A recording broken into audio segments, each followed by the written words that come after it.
उनकी जो working policy है बिल्कुल गलत है और मैं बिल्कुल सहमत नहीं। शहरी विकास से काम हो रहा है, लेकिन नगर निगम कोटद्वार का कोई उन पे अंकुश नहीं है, न वो मानने को तैयार है। मैंने मुख्यमंत्री जी को इसकी शिकायत की है कि निरंकुशता के कारण से काम कर रहे हैं, बिल्कुल निरंकुश होकर काम कर रहे हैं। उसकी जांच कमेटी जो है, मुख्यमंत्री जी के कहने के वहाँ से लेटर जारी हुआ होगा जिलाधिकारी पौड़ी को, और जिलाधिकारी साहब ने जो है वो लेटर एसडीएम कोटद्वार को दे रखा है, बाकायदा जो है समिति गठित करके, अधिशासी अभियंता जल संस्थान, अधिशासी अभियंता सिंचाई विभाग, अधिशासी अभियंता लोक निर्माण विभाग और उसमें स्वयं एसडीएम कोटद्वार है। और ये चारों लोग उस जांच कमेटी में हैं। आज फिर एसडीएम साहब से बात की गई है कि उसकी जांच कमेटी तुरंत बैठाई जाए और तुरंत बल्कि ग्राउंड में जाके उनके कामों को जो है देखा जाए। हमने उनसे कहा था कि आप 100 किलोमीटर मत खोदिए, आपका प्रोजेक्ट अगर 100 किलोमीटर का है तो आप 2 किलोमीटर चिन्हित करिए, 2 किलोमीटर खोदिए, 2 किलोमीटर की पाइप खोद के पाइपलाइन डालिए। आप पाइपलाइन पड़ गई, उसके बाद 2 किलोमीटर की आप टेस्टिंग करिए। आप फिर टेस्टिंग हो गई आपकी, आप 2 किलोमीटर पक्का रोड बना दीजिए। जो आपने रोड तोड़ा है हमारा निगम का या पीडब्ल्यूडी का या अन्य विभागों का, आप 2 किलोमीटर कंप्लीट हो गया, फिर अगला 2 किलोमीटर पकड़िए आप।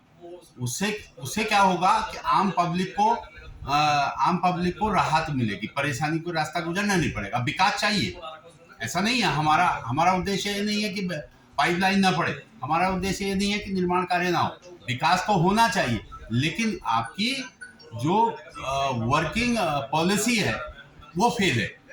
उस डिपार्टमेंट के जो भी कंपनी को दिया हुआ है वो निरंकुशता से जो है यहाँ काम कर रही है, और ये बिल्कुल हमारी तरफ से या निगम की तरफ से कोई बर्दाश्त नहीं किया जाएगा। हमको जिस हद तक जाना होगा हम जाएंगे। आज उनकी जांच कमेटी बैठ रही है, उसका निर्णय करेगी। उसके बाद लीगल एडवाइजर को हम बुलाएंगे और लीगल एडवाइजर को बुलाकर उसकी रिपोर्ट पुटअप करके वो उस पर क्या नोटिस देंगे, उस कंपनी को हम नोटिस देंगे। हम कोई बाध्य नहीं है शासन की बातों को मानने की शासन ने कोई ठेका दिया है तो नगर निगम भी उसके लिए बाध्य हो। आज नगर निगम को जनता जानती है, जनता हमेशा यहाँ जो है हमारे साथ संबद्ध है।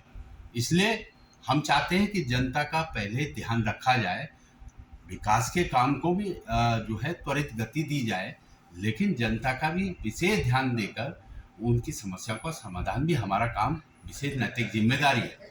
आज पूरे क्षेत्र में, कोटद्वार क्षेत्र में भ्रमित किया हुआ है कि निगम के माध्यम से हो रहा है। वो निगम के माध्यम से नहीं हो रहा है काम। शासन ने कंपनी को टेंडर दिए, शासन कहती है इनको एनओसी दे दे। एनओसी बार बार हमने कहा है कि निगम की सड़कें तोड़ी गई हैं, वो एज ए सिक्योरिटी निगम के अकाउंट में पैसा जमा करें। जब वो कार्य पूर्ण कर लेंगे उसके बाद निगम के अकाउंट से अपने अकाउंट में कंपनी ट्रांसफर करे कि हमारा पैसा वापस लाओ। हमने बोर्ड में भी प्रस्ताव उनके पास किया कि गलत काम कर रहे हैं। हमारे सारे वार्ड मेंबर गलत कहा उनको। हमारे जितने डिपार्टमेंट के अधिकारी थे, एजुकेटिव पीडब्ल्यूडी, एजुकेटिव जल संस्थान, एजुकेटिव सिंचाई विभाग, कोई भी उनकी वर्किंग से संतुष्ट नहीं था। उन्होंने जो है बोर्ड बैठक में अपना असंतोष व्यक्त किया। इसलिए ये बार बार जो है गलत तरीके से काम किया जा रहा है। विकास के काम बढ़ने चाहिए, अच्छी बात है, विकास के काम धरातल में तेज गति से होने चाहिए, लेकिन ऐसा नहीं है कि लोगों को कष्ट के रास्ते पे धकेल कर विकास की योजनाओं को किया जाए धरातल पे। ये बर्दाश्त नहीं किया।